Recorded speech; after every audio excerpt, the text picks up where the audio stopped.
Assalamualaikum warahmatullahi wabarakatuh. Alhamdulillah, alhamdulillahi rabbil alamin. Wabihi nasta'in ala umurid dunya waddin. Wassalatu wassalamu ala asyrafil anbiya'i wal mursalin wa ala alihi wa ashabihi rasulillahi ajma'in. Amma ba'du. Qala Allah Ta'ala fil Qur'anil Karim, A'udzu billahi minasyaitonir rajim. Ya ayyuhalladzina amanu taqullaha wal tanzur nafsum ma qaddamat lighad wattaqullaha innallaha khabirum bima ta'malun. Shadaqallahul azim. Ada 3 hal yang harus kita lakukan selagi kita masih hidup di buminya Allah Subhanahu wa taala ini.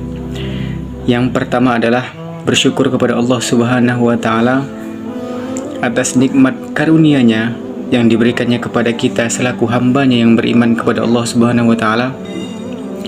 Banyak sekali kenikmatan yang Allah Subhanahu wa taala berikan kepada kita. Di antaranya adalah nikmat kesehatan, nikmat keselamatan, nikmat kelapangan waktu. Sampai hari ini kita masih diberikannya oksigen atau udara yang secara cuma-cuma ataupun gratis. Allah Subhanahu wa taala berfirman dalam Quran surah Ibrahim ayat 7. A'udzu billahi minasyaitonir rajim. Bismillahirrahmanirrahim. Wa idh ta'adzanna rabbukum la in syakartum la azidannakum wa la in kafartum inna adzabi lasyadid. Allah berfirman dalam Quran surah Ibrahim ayat 7 yang artinya, dan ingatlah ketika aku memaklumkanmu, kata Allah Subhanahu wa taala. Sesungguhnya jika kamu bersyukur kepadaku, niscaya akan bertambah nikmat kepadamu. Tetapi kalau kamu kufur kepada nikmatku, azabku sangatlah berat. Itu janjinya Allah Subhanahu wa taala kepada kita selaku hambanya. Maka dari itu, menurut Kamus Besar Bahasa Indonesia, bersyukur yaitu yang dimaknai oleh berterima kasih. Syukur artinya terima kasih.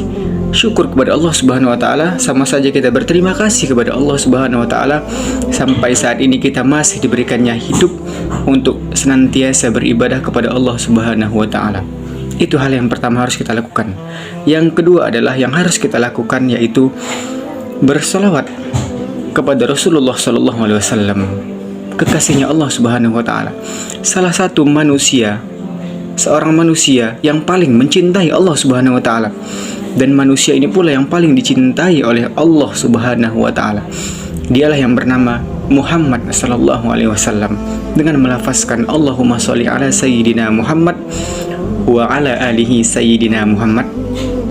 Mudah-mudahan dengan memperbanyak salawat kepadanya, mengucapkan salam kepada Rasulullah Sallallahu Alaihi Wasallam, kita dikenal oleh Rasulullah Sallallahu Alaihi Wasallam. Kalau kita sudah dikenal oleh Rasulullah, maka syafaatnya akan kita gapai nanti di kemudian hari. Amin ya rabbal alamin. Yang ketiga, yaitu yang harus kita lakukan selagi kita masih diberikan Allah Subhanahu wa taala nafas, yaitu meningkatkan terus meningkatkan kualitas iman dan takwa kita kepada Allah Subhanahu wa taala.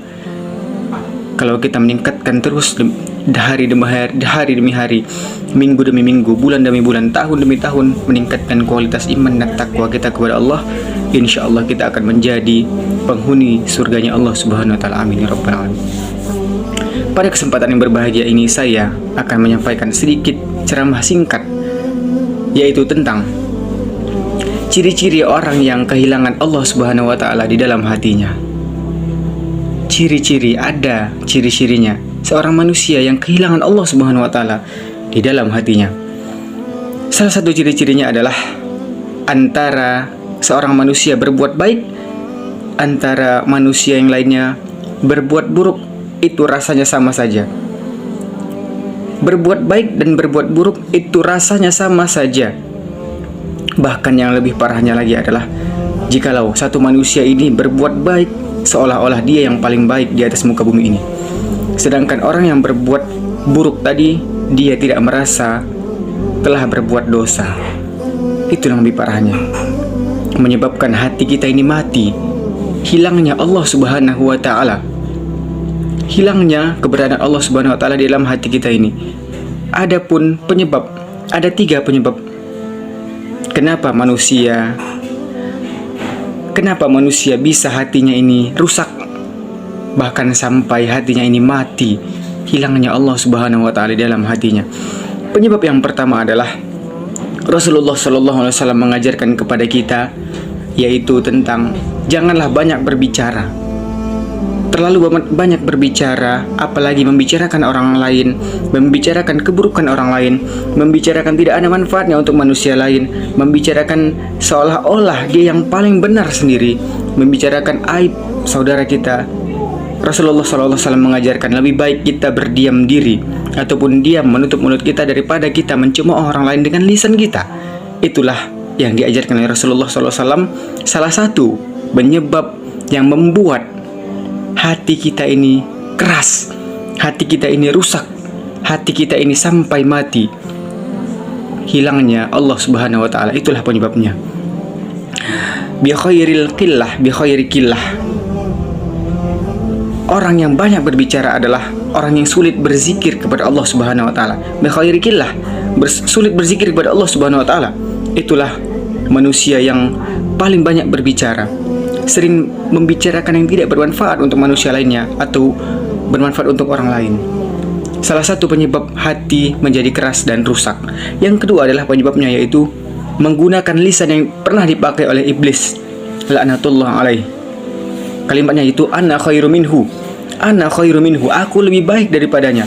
Itu yang pernah dilakukan oleh iblis pada waktu peristiwa Allah Subhanahu wa taala menciptakan Nabi Adam, manusia yang pertama kali. Allah Subhanahu wa taala menyuruh seluruh malaikat termasuk iblis untuk sujud kepada Adam. Pada saat itu iblis mengatakan, ana khairu minhu, aku lebih baik daripadanya. Aku, ya Allah, diciptakan oleh api, sedangkan Adam diciptakan dari tanah. Lebih mulia aku daripada Adam. Inilah yang pernah dikatakan oleh iblis. Dan juga sering kita lihat di zaman sekarang, sering manusia menggunakan kalimat itu, ana khairu minhu, aku lebih baik daripadanya. Itulah yang membuat penyebab hati menjadi rusak, hati menjadi keras, bahkan sampai mati. Hilangnya Allah Subhanahu wa taala dalam hati kita. Nauzubillah min zalik.